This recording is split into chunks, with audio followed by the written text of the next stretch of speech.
yang berikutnya aku mau ngasih tahu kegiatan Tera di sekolah. Jadi itu akan dijemput school busnya jam 8.57, lalu dijemput school busnya itu jam 4 dan dianterin ke depan apartemen aku itu jam 4.23 karena kan bisa keliling. Jadi Tera itu di sekolah dari jam 8.57 sampai jam 4 ya.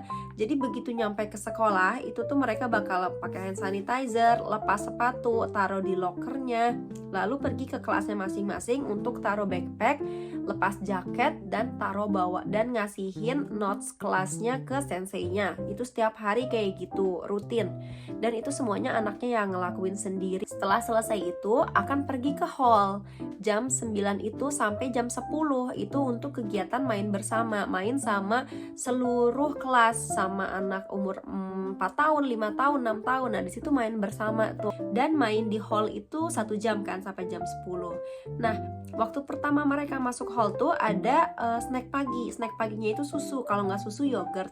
Jadi begitu masuk minum dulu, selesai baru main. Dari jam 10 balik lagi ke kelasnya. Nah, di kelas ini tuh biasanya tuh absen sama senseinya duduk terus absen kayak gitu, dipanggil satu-satu namanya sama nyanyi Ohayo no Uta, jadi lagu selamat pagi kayak gitulah mereka nyanyi, senseinya main piano. Abis itu free time tuh, jadi di kelasnya tuh ada section misalkan yang ini untuk bermain puzzle, section ini untuk bermain pretend play, yang ini untuk bermain blocks. Jadi anak tuh bisa milih mau main di area mana. Dalam sampai dari jam 10 sampai jam 12 tuh main bebas, tapi ada juga kegiatan yang bareng senseinya. Misalkan membuat pajangan apa gitu. Nah, itu tuh gantian sistemnya. Jadi dipanggil, sekarang siapa kesini bikin, yang lainnya masih main kayak gitu. Terus setelah selesai gantian berikutnya siapa yang sampai semuanya bikin prakarya itu gitu. Jadi bukan sama-sama sekelas. Nah, kelasnya Tera itu ada 11 orang ditambah Tera jadi 12 orang, dan senseinya itu yang in charge tuh ada 2 gitu. Jadi di kelasnya tuh foto-foto anaknya dan sama foto senseinya. Nah, di awal adaptasi tuh aku masih ikut, tapi aku nggak di sebelahnya Tera. Aku di pojok ruangan bener-bener ngeliatin doang, dan itu gabut banget loh guys. Cuman ngeliatin doang. Aku bilang ke Tera, jangan main sama Mami. Mami cuman di sini, Mami ada di sini, tapi Mami bukan main sama Tera. Tera main sama Tomodachi atau Sensei. Aku bilang gitu. Dia bilang iya, tapi sesekali sambil lihat aku kayak gitulah, lucu banget. Dan kadang-kadang juga tetap ke aku gitu. Yang aku lihat sih di sini Tera dia masih mainnya sendiri. Dia ada di kumpulan temen-temennya, tapi dia mainnya sendiri karena mungkin dia juga nggak tahu ya cara ngomongnya gimana. Dan dari jam 11.30 itu kegiatannya makan siang, ke hall lagi, dia makan siang. Bentonya dia tuh bakal dipindahin ke piring yang disediain sama senseinya. Udah ada nasi sama supnya, jadi cuma tinggal masukin protein sama sayurnya. Dalam satu meja tuh ada 4 anak makan sama-sama kayak gitu.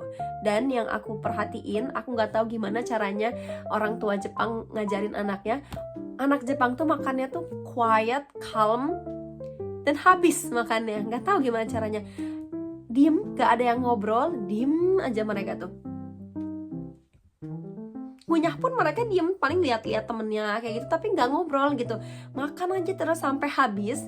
Lalu mereka bawa piringnya masing-masing, ditaruh di stationnya, kayak piring di sini, sendok di sini, gelas di sini. Yang aku perhatiin waktu Tera awal aku masih nemenin, Tera tuh makan tapi bangun duduk lagi dari kursinya. Kadang-kadang dia masih keluar dari meja, dan aku bilang, Tera jangan kayak gitu, di sini nggak ada yang makan sambil jalan-jalan, ayo duduk lagi. Kayak gitu kurang lebih impression aku ngelihat anak-anak Jepang makan. Lalu di saat makan bersama itu, senseinya juga bakal ikut makan di meja yang sama anak-anak dengan menu yang sama dari sekolah kayak gitu. Dan menunya jangan heran karena itu gizinya full. Mulai dari karbo, protein, sayur, semuanya udah diukur, ditimbang, dan mind blowing banget sih, kayak kok bisa gitu ya. Dan makanan tuh disubsidi kayak gitu. Jadi orang tua bayar tapi setengah harga atau sedikit aja gitu. Itu disubsidi sama pemerintah kayak gitu. Lalu balik lagi setelah makan siang, mereka tuh akan balik ke kelas, dan itu waktunya Hirugoha. Waktunya Ohirune itu adalah tidur siang. Dan aku lihat di kelas tuh anak-anaknya mereka akan gantian ke toilet dibantuin sama senseinya untuk pipis dulu. Lalu satu lagi senseinya itu nyiapin kasur-kasurnya dan selimutnya, dan setiap anak tuh udah tahu kasurnya yang mana, selimutnya yang mana, karena kan itu punya masing-masing. Lebihnya karena aku belum pernah sampai sore banget, jadi aku nggak tahu tuh. Tapi yang aku tanya ke Tera tuh bangun tidur itu mereka akan dibangunin jam 2:30, setahu aku karena ada di jadwalnya. Dibangunin, lalu mereka akan makan snack sore, lalu main-main sebentar sampai jam 4. Jam 4 itu waktunya pulang. Ada yang dijemput sama orang tua, ada yang pakai bis kayak Tera. Nah, ada juga ternyata yang sampai jam 6 karena orang tuanya itu baru pulang kerja jam segitu. Jadi ada tuh yang stay sampai sore. Jadi kalau kata senseinya tuh beda-beda jam pulangnya. Kalau misalkan harinya cerah, misalkan hari itu cerah, gak hujan, gak salju, mereka bakal main di luar kayak gitu. Aku pernah ikut waktu main di luar kayak gitu. Mereka bakal pakai topi sesuai kelasnya masing-masing. Jadi kayak kelas anakku itu himawari, topinya warna oranye. Untuk kelas tulip itu warnanya beda lagi, sakura beda lagi. Untuk nandain kayak oh ini dari kelas mana dan kelas mana. Oh ya guys, jadi cara untuk komunikasi antara aku dan guru, misalkan mau izin anaknya karena sakit atau mau izin pergi atau ada pertanyaan lain yang mau ditanyain, itu cara komunikasinya gimana. Jadi bukan via WhatsApp atau Line, tapi mereka punya website gitu, dan kita bisa isi nama anaknya siapa, email kitanya apa, dan email aku didaftarin sebagai orang tuanya Tera. Jadi di situ bisa ngisi mau izin dari tanggal berapa sampai berapa, alasan izinnya apa, apakah sakit atau keperluan lain, atau mau komunikasi di luar izin sekolah. Lalu komunikasi dari sekolah ke aku, mereka biasanya kirim email. Kayak misalkan akhir-akhir ini tuh lagi banyak banget yang kena influenza dan COVID. Gak banyak banget sih, tapi 1-2. Dan mereka infoin itu ke orang tua itu via email. Kayak satu staff mereka terkena COVID dan lain sebagainya. Itu komunikasinya. Lalu setiap harinya juga ada buku catatan. Jadi aku harus isi setiap paginya itu Tera tidur jam berapa, bangun jam berapa, dan suhu pagi itu berapa. Lalu aku harus tulis kayak cerita singkat kayak ada perkembangan apa atau kemarin ngapain di rumah kayak gitu. Lalu nanti di sebelahnya juga ada catatan dari sensei kayak hari ini anaknya tuh ngapain aja, misalkan main di luar atau menggambar atau bikin prakarya apa, itu nanti akan ada sebelahan. Setiap Jumat selimut dan bedsheetnya itu harus dibawa pulang untuk dicuci. Jadi selimut, bedsheet sama sepatu inner shoesnya kayak gitu itu harus dibawa pulang dan dibawa lagi ke sana hari Senin kayak gitu. Jadi seminggu sekali itu dicuci dan kebersihan anaknya juga terjamin gitu. Terus oh ya, di sekolahnya juga itu aku naro jadi di list barang yang harus ditaruh di sekolah tuh ada kayak celana panjang ganti 2, underwear 2, kaos maksudnya atasan ganti 2. Terus kalau misalkan punya baju untuk bermain salju tolong bawa dan lain sebagainya. Jadi satu orang anak tuh punya satu locker dan di situ dia taruh semua barang-barangnya, dan senseinya bakal nyari di situ. Karena Tera tuh setiap pulang tuh celananya tuh selalu ganti guys. Either dia ngompol, karena anak aku kadang-kadang masih suka ngompol, dan itu pasti dicuciin sama senseinya. Nyampe-nyampe di rumah tuh udah dibungkusin dan udah dicuci karena nggak bau gitu.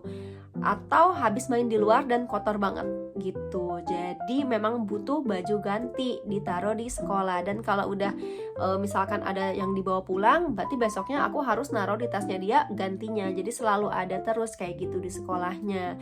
Hal-hal kayak gitu yang bikin aku wow, sangat rapih ya dan sangat bersih kayak gitu.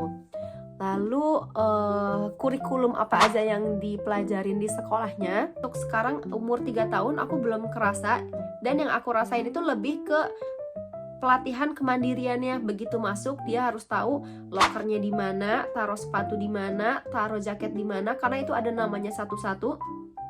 taruh cup minumnya dia di mana, hal-hal sepele kayak gitu. Terus kayak misalkan dia harus tahu kalau misalkan mau ke toilet itu harus pakai dulu sepatunya beda gitu. Jadi slippers untuk toilet tuh beda, harus ganti, dan mereka harus tahu untuk tekan lagi guys. Sekarang nyampe ke yang perkembangan bahasa. Jadi ada yang nanya gimana cara ngajarin bahasanya, apakah udah bisa. Jadi yang aku ajarin ke Tera itu sebelum dia sekolah itu adalah bahasa-bahasa dasar. Kayak misalkan oshiko itu untuk pipis, unchisuru itu untuk pupuk, onaka ga suita itu untuk lapar. Pokoknya hal-hal basic yang kayak gitu yang kalau dia ngomongin ke senseinya tuh gampang kayak gitu. Dan alhamdulillah Tera udah bisa ngomong semua itu, dan dia sih cerita ke aku, iya ngomong ke senseinya pingin ke toire dan lain sebagainya. Itu hal-hal basic. Nah, selain itu, cara aku ngajarin Tera bahasa itu dengan baca buku. Setiap mau tidur, kita baca 2 buku bahasa Jepang yang mana pinjam dari perpustakaan. Setelah itu, mungkin kadang-kadang aku juga pakai gadget buat dia belajar bahasa Jepang. Ada untuk belajar vocab kayak gitu, ada gambar dan suaranya kayak gimana, lalu dia pilih kayak gitulah. Jadi macam-macam. Ada juga pakai flashcard untuk tahu, untuk nambah vocabnya dia sih. Nah, yang aku kerasa ada perkembangan itu setelah Tera sekarang tuh udah mau hampir 2 bulan dia di sekolah, dan dia tuh udah bisa nyanyi bahasa Jepang. Terus udah bisa bikin pola kalimat pendek kayak korewa, kabang des, kayak gitu. Ini adalah tas, kayak gitu. Terus dia juga suka ngikutin apa yang senseinya bilang, kayak gitu. Kalimatnya agak panjang, aku lupa apa. Pokoknya ngajak kumur-kumur tapi pakai bahasa Jepang, dan Tera tuh udah bisa ngikutin itu full sentence itu. Jadi sekarang perkembangannya bahasanya Tera tuh dia udah bisa nyanyi bahasa Jepang yang di sekolahnya, udah bisa bikin kalimat pendek, dan udah bisa sedikit-sedikit komunikasi sama temennya. Sesimpel kayak pinjam ini dong, kashite kudasai, kayak gitu. Terus kayak misalkan mau gantian mainan kayak gimana, ngantri narande kudasai, dia udah bisa yang kayak gitu. Adaptasi dia di kelas sama temen-temennya. Jadi aku tuh tanya, Tera tahu nggak nama temen-temen kelasnya? Nggak tahu katanya. Dia cuma tahu ciri-cirinya, yang rambutnya keriting, yang pakai poni, atau yang jaketnya warna biru kayak gitu. Yang mana aku tahu kan. Akhirnya aku inget aku punya foto. Kan di kelasnya tuh ada foto anak-anak dan gurunya ya. Untungnya aku foto itu, karena jadi kita itu belajar tahu nama-nama temannya itu dari situ. Jadi misalkan hari ini Tera main puzzle loh katanya gitu. Sama siapa? Sama itu tuh yang gini. Terus akhirnya aku tunjukin, coba yang mana dari sini, dari foto ini. Yang ini nih, oh namanya Mio-chan misalkan kayak gitu. Dan sedikit-sedikit sekarang dia udah hampir tahu nama teman-teman di kelasnya gitu. Aku sangat bersyukur atas keputusan aku untuk nyekolahin Tera dari umur 3 tahun. Dari sekarang maksudnya. Karena perkembangan bahasanya jadi lebih cepat dibanding kalau dia di rumah doang berdua sama aku. Lalu dia juga sehari-harinya mainnya jadi lebih terarah kayak gitu. Dan dia pasti main keluar gitu. Jadi lebih sehat juga sih aku rasanya kayak gitu, daripada di rumah. Dia tuh sering banget bilang bosen. Kayak gitu cerita perjalanan aku mendaftarkan Tera sekolah di Jepang. Semoga bisa menambah informasi buat teman-teman yang mau pindah ke Jepang dan punya anak kecil juga yang di fase mau masuk sekolah. Dan semua pengalaman ini tuh murni pengalaman yang aku alamin. Mungkin akan ada yang berbeda, kayak misalkan nanti tuh suka aja ada yang komen kayak aku di sini nggak gitu kok bla bla bla bla bla. Ya karena pengalaman orang beda-beda ya guys, kayak gitu. Ini murni yang aku alamin. Sekian video dari aku. Makasih buat yang udah nonton sampai akhir. Tolong like, subscribe, atau share kalau video ini menurut kalian bermanfaat ke orang yang membutuhkannya. Dan sampai jumpa di video berikutnya. Bye bye.